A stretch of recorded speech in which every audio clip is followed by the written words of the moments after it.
Hello everyone, I'm Miss Karen at Adams Memorial Library here in Latrobe, Pennsylvania. Welcome to June's Bake-A-Tale. Bake-A-Tale is a program where there's something to bake, something that you can make at home as a family, some books that you might want to check out from the library to read while you're waiting for your treats to bake, and some crafts that fit the theme. And since we just started our summer reading program, and we hope you'll all come down to the library or join online for that, the reading program's theme this year is Color Our World. And so that's kind of the theme for this month's Bake-A-Tale too. It's all got to do with art. And the recipe is for artist palette cookies. So see, it looks like a palette, and you can make a little paintbrush with a little pretzel stick, put some chocolate on the end, some icing, whatever you want your paint to look like.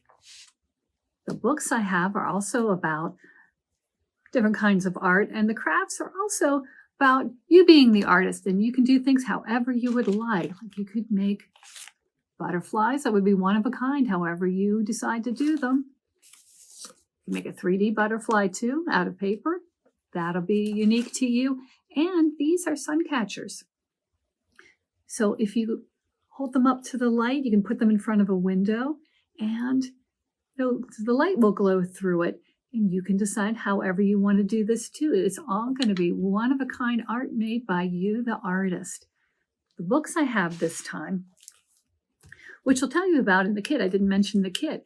We will have kits with the materials to make the crafts and a list of the books and the recipe for the cookies. And we'll have them here in the children's room at Adams. You can come down and pick up kits, or you can always call us and reserve them and just pick them up through curbside service, and then you don't even have to get out of your car. But in the kits will be a list of these books, and the books I have this time are about different kinds of artists. Now, this one is about a famous artist named Claude Monet. You see right there? There's his palette. See, like that? So an artist's palette is where they could put paint. Claude Monet often worked outside, so he could just put the paint on the palette. He didn't have to carry all of his paints out. Generally, you see in here, there's a little hole right there. That would be the hole where you could hold on to your palette with one hand and your paintbrush with the other and paint away. So the book about Claude Monet is called A Blue Butterfly, a story about Claude Monet, and it's written and illustrated by Bijou Latour. This book is by John Parra, and it's called Growing an Artist, the story of a landscaper and his son. This one is called The Fantastic Drawings of Danielle, and this one was written and illustrated by Barbara McClintock.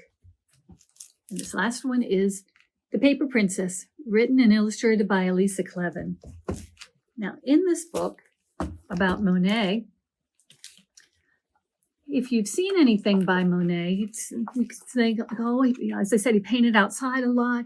He painted a lot of things like water lilies. He painted bridges. He painted buildings outside in the rain. But it says, here's some drawings of things like Claude Monet might have done. He painted, even if it's cold, he went outside and painted. Even if it was raining, he went outside and painted. But it says he would hold a little brush on his paint, and he'd hold it there just for an instant. His work was not detailed. It was more of an impression. So he was called an impressionist, but he would hold a little paint on his brush, just like a blue butterfly. So that's why this book is called Blue Butterfly, and that's what gave me the ideas to have butterflies for the crafts this month. Now, in this book, here's a different way of being an artist. John Parra is now a book illustrator and an artist, but he started off working with his father, who was an artist with plants. He was a landscaper, and John would help him, but then John said to his papa, maybe I could help design how the landscaping would look. And he did. So he drew beautiful pictures of where all the plants should go at somebody's house, somebody who had hired his father, and then his father made it happen, planted the beautiful plants, beautiful trees, beautiful flowers, and that is how John Parra got his start. So all the drawings that you're doing now, Might help you when you grow up. Maybe you'll be a professional artist, or maybe you'll be an artist who always paints pictures and does art that makes you happy. Like Danielle in this story. This was an old-fashioned story, and Danielle would help her father. And her father was a photographer. He used a camera, but since it's an old-fashioned story, he had an old-fashioned camera. And he said to Danielle, I don't really understand why you're not just painting the things, drawing the things like you see, like my camera captures. But, so here's a street scene, people walking down the street. That's what her papa sees with his camera. But when Danielle looks, she sees all kinds of different things in her imagination. She thinks maybe the people are birds or fish, and maybe there's flowers everywhere. And so she makes fantastic drawings of things only she can see that help other people look at the world in different ways too. So you can do that as an artist. In The Paper Princess, the girl in this story draws her art, cuts out her art, and maybe your art is really special, maybe like in this story, can come alive and have adventures all her own. So there is the Paper Princess out having adventures and hoping to get back to her artist friend. We'll have these books in the children's room. You can come down and check those out. And maybe you would like to make them while you are making your artist palette cookies. So the recipe for these cookies comes from this book, which is called Who Put the Cookies in the Cookie Jar? And it's a regular sugar cookie recipe. So we'll give you this cookie recipe. But to make these sugar cookies into palette cookies, can you guess what these are to look like the paints? M&Ms. So what you do is you follow the recipe, and then when you've baked them for about 5 minutes, and you know it's always more fun to bake with a friend, but for this one you definitely need grown-ups there, because you have to take the cookies out of the oven when they'll still be hot, and you have to put these M&Ms on when they're still hot. So you'll make the cookie recipe, you'll put the cookies on the cookie sheet, you'll flatten them a little bit, and then you'll put them in the oven. If you bake them for about 5 minutes, then take them out of the oven, maybe put them on top of the stove so they're still going to get a little heat that way. And then they'll be firm enough then that you can put the M&Ms in. And you can do however you want to do the colors. If you wanted to do so it looks like it has 6 different colors, like I did here, you can do it that way. You can put the M&Ms on however you would like. And if you would like to put a hole in, you don't like you could put your thumb through and hold the palette that way. Not really this way. The hole's a little small. But I used a metal straw and put that in and then pulled it back out and just poked out a little hole in it. You don't have to do that, but you can if you want. So if you have something that you can make a little hole with, you can do that.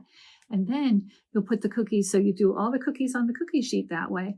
And you might only want to put 1 sheet of cookies in the oven at a time, since you do have to do this part too.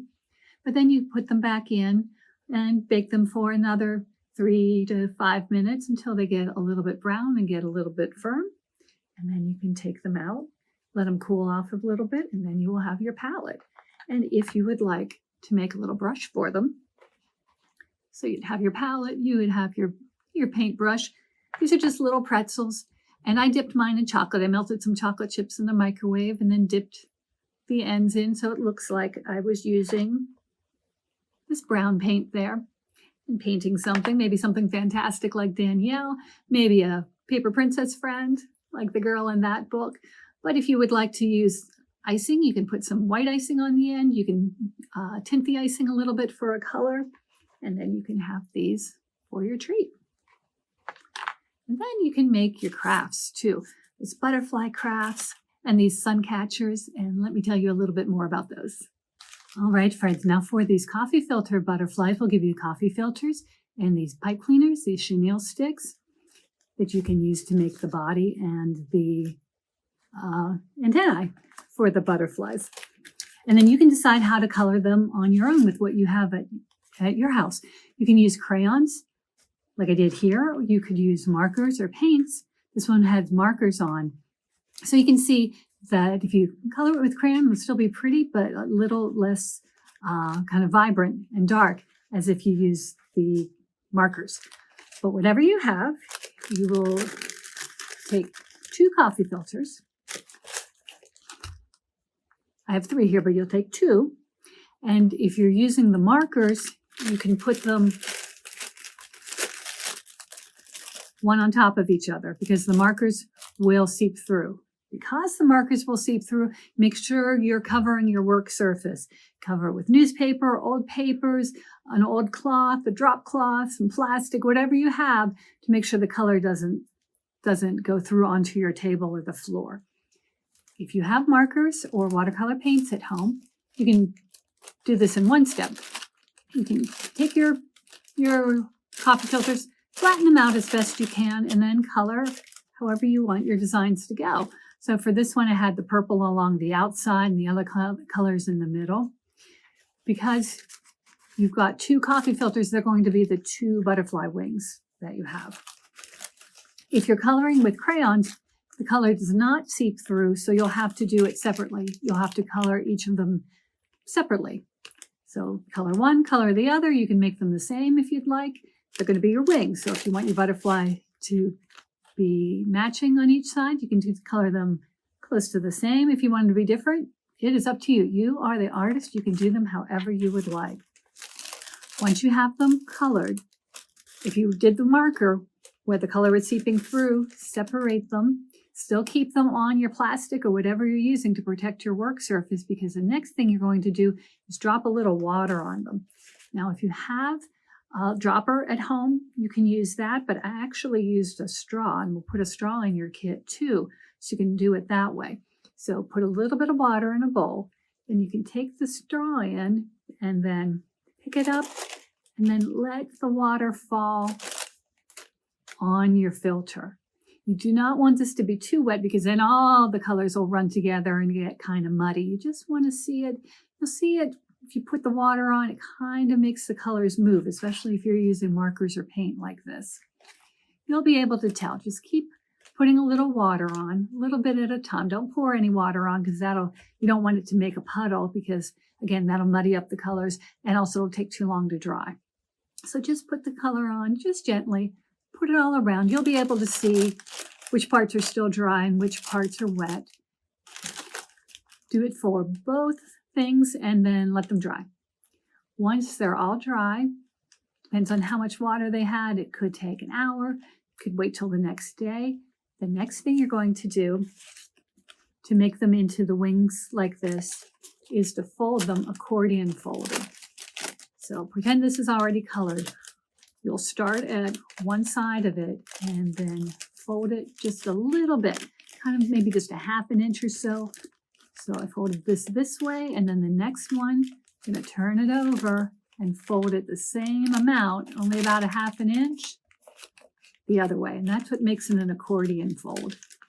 It's got this folds like this with an upper part and a lower and a part. So it's doing like little mountains and valleys. And you're going to keep doing that the whole way. Fold it one way, turn it over, fold it the other way. Keep going till the end. Take your time because the neater you make your folds, the more it's going to work for your butterfly's wings. You do it all the way to the end on both of these, and then you should have 2 kind of little rectangles of these piled up accordion folded coffee filters. You put one on top of the other, your 2 folded parts, and then you take your pipe cleaner. You've got your 2 folds. So here is a coffee filter and here is a coffee filter.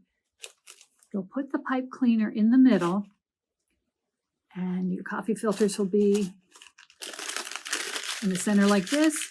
Then you'll just twist the coffee filter around a little bit to hold it in place and then round off the ends to make it look like the antennae. And if you need to cut it down a little bit to make it even, you can do that. You can trim your pipe cleaner however you would like. Once you've done that, you will carefully, you don't want it to tear, so just do it slowly. Open these up a little bit. So this is one coffee filter makes the upper wings and one makes the lower wings. Just open them up, shape it a little bit so it looks like a butterfly. And your butterflies are ready to fly. You can make a couple of them, put them up on your walls, use them as decoration, your beautiful artwork. Another way to make a butterfly is all with paper. This is made from 3 pieces of origami paper, so they're already in squares. In your kit will be a black piece, and that's what you can use to make the body, and again, the antennae. And then 2 other pieces. It could be different colors. You could have pink, you could have orange, you could probably not brown, but if you get brown, you can make a moth, that kind of thing. But in order to make these wings, it takes a little bit of origami folding. What you will do is you take your square piece of paper and you will fold it to make a triangle. So you're turning your square into a triangle. If you hold it like this, like a diamond, just make the bottom point go up to the top point, like that. And the next thing you'll do, hold it so the long flat part's at the bottom and the point's at the top. If you had a table, it would be facing away from you. So if you were folding it that way, you would have the long part toward you and the point facing away. But I'm going to hold it like this so you can see. You have the flat part on the bottom, and then you take this outer corner and bring this up to here, like that. You take this outer corner and you bring it up to meet this first one, like that. So they'll meet in the middle, and that's where you'll have this line in the middle from the 2 folds, and now it looks like smaller diamond, smaller square. Once you folded it into the triangle, take this point up to the top, like this. You take this point up to the top, like that. Then the next thing you will do is take this line in the center, and you're going to want this line to line up with this line. So you have this going just like that, so it'll meet. If you're not folding the whole thing, you're just folding it sort of in half. Same thing with this side. You want this line to be lined up with this one. So you'll fold this in half that way, and then it kind of looks like a little flower, something like that. It sort of looks like a tulip. Taking your center part, this center line will meet this center line will meet that. And you're going to do this for 2 origami papers that are a different color, not black, because those are going to be your butterfly's wings, like this. Once you've got your 2 wings done, then you can take the black paper and cut out 2 butterfly body pieces. There's one on this side and there's one on this side. So if you would like, I made mine about 1 inch thick. So I just folded the paper over, drew a line. Mine just looks like a long oval. And then I cut that out, and then it gave me 2. And then I cut another little skinny piece, the whole length of this paper, and that is what I used to make the antennae. So you'll take that one, the long skinny piece of paper, you fold it in half, and then if you know how to do it, or if you need a grown-up to do this part, if you've ever seen how people can curl ribbon by running scissors down it to go, makes kind of a noise like that, you can do that with each ends if you want, or you could roll it around a pencil or something, keep it in place for a little while, and then when you unroll it, you'll have these curly antennae. Once that's all done, you have 2 bodies and this strip that you fold into a V and use as the antennae. Then you will take one of the black bodies, put it down, you'll have the black body, and then you'll have your 2 wings on top of that. You can see a little bit here, they'll meet in the middle. So here's one and here's one. Black body on the bottom. 2 wings meeting in the middle, one this way and one this way.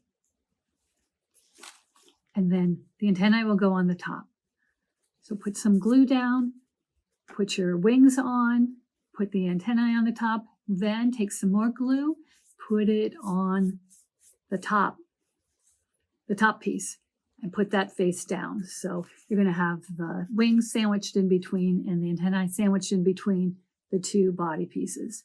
And then to make it, you'll have, instead of if you have a glue stick at home, you can use a glue stick for this, or you can use the glue we'll have some liquid glue in a little cup in your kit. And we'll even put in a couple little Q-tips that you can just use those to spread a glue. So you don't need too much if you're using liquid glue, just enough to hold it together. And then once I had that part, I put this underneath a stack of books.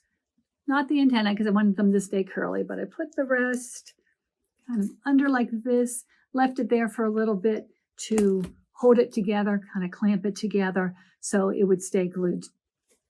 And then after that, I decorated the wings a little bit. So you can let your imagination go wild. You can decide how you would like to decorate your butterfly and do whatever you would like. And to make these sun catchers, these are actually called coloring pages, sun catchers. And the idea is from Crayola, the people who make crayons and markers. It's from their site. And it's called coloring page because you can take one of their coloring pages. We'll put this in the kit if you would like to use like this to make a flower like this. But if you have another coloring page at home, you can use whatever one you want. You will have to cut it up, so you'll be sacrificing your coloring page if you take it out of a coloring book. But you can decide what you want to be in the middle of your sun catcher. So I did mine with flowers. You will have one of these. It's the top of a jar. Not the lid part, just the rim part, the part that would screw onto the jar, but that's what's going to be the frame for our sun catchers. Once you have which coloring sheet you would like, you'll put this on top, decide what part of this do you want. Do you want a flower like that? Do you want it like this? Do you want more of the vase? How do you want it? Whenever you've decided what you want, you will take a pencil and trace around the outside of this rim here.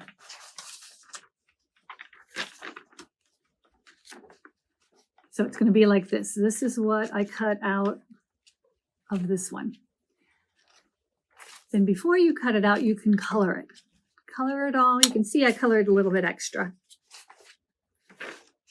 Color it however you would like. You can use crayons, which is what I did on this one. You can use color pencils, which is what I used on this one. Once you've got it all colored the way you want, then you will carefully cut it out on that line that you traced. And then the next part you do is what's going to make it be like a sun catcher. It'll just make the paper just a little bit more translucent. There'll be cotton balls in the kit, but you will need at home a little bit of oil. It's just canola oil, whatever kind of cooking oil you have. Pour a little bit of oil into a little bowl.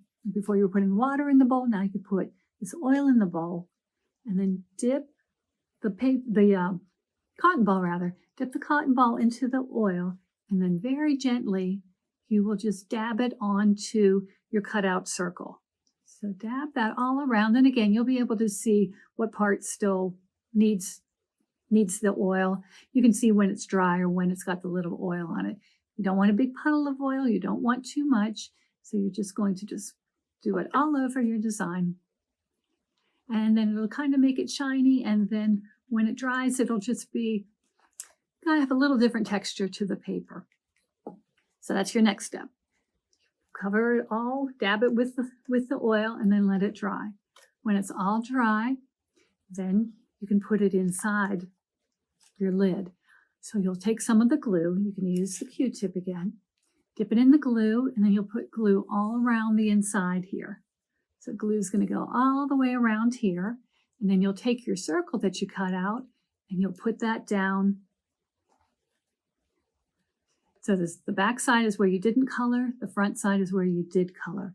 So you'll put it down on the inside, and it'll be a little bit bigger than the space, so you can put the excess up the sides of this. So gently put it in, and then take your finger and press all the way around so it's pressed into place.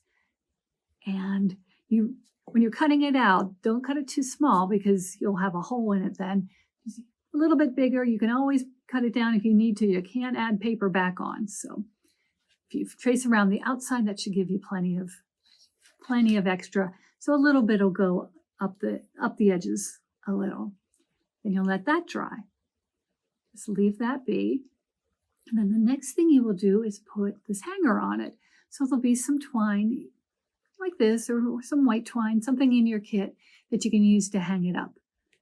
On the outside, your paper is going to be glued to the inside. The yarn's going to go on the outside.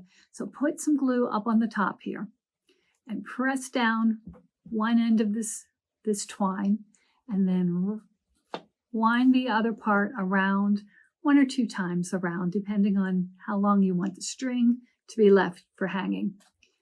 And then glue that down. You might need to put some tape on top to hold it down. Maybe put a little bit more glue in. Press that down. Let that dry for a while before you try to hang it up. And then you can hang it up. Hang it up in a window, and it'll let the light shine through and look very pretty. And this will be your own artistic impression. However you color it, whatever design you do, you are the artist. It is up to you. So those are the kits. Those are what will be the crafts, rather, that will be in the kits. So as I said, please come down to the children's room, pick them up. We'll have them as long as supplies last. So friends, thank you very much for watching. Happy baking, happy reading, happy crafting. Please join our summer reading program. Have fun coloring our world this summer, and I will see you next month with another Bake-A-Tale. Thanks everybody. Bye.